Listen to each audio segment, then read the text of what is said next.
People in the Bay Area suffering from ALS have reason to celebrate tonight. The University of South Florida opened up a state-of-the-art clinic this afternoon where doctors will treat patients with Lou Gehrig's disease and also search for a cure. Now, much of the credit for the opening should go to a local businessman, Stephen Bloom, who donated $100,000 to help make this happen.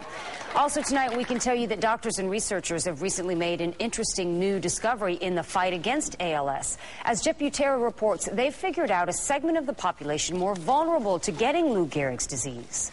And it might be the clue needed to actually cure it.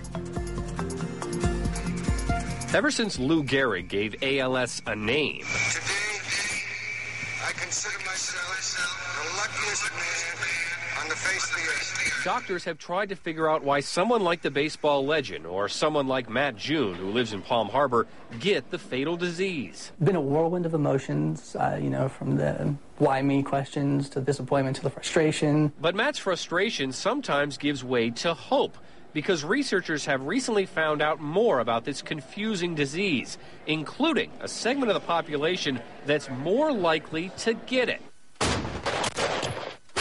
3 independent studies have recently shown soldiers are at least twice as likely to develop ALS as non-soldiers. It's just one more clue in identifying why this terrible disease happens. Matt spent 5 years as a military policeman, but never saw combat.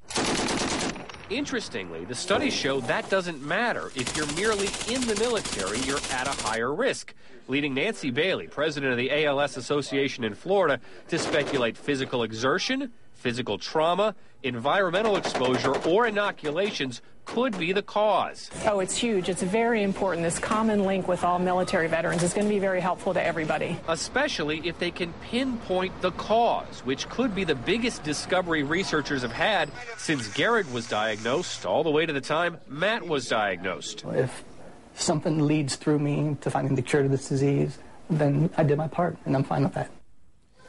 Now, the Department of Defense does recognize the connection between ALS and military service. So back in 2008, the VA decided any veteran diagnosed with ALS was suffering from a service-related condition and is now getting access to benefits.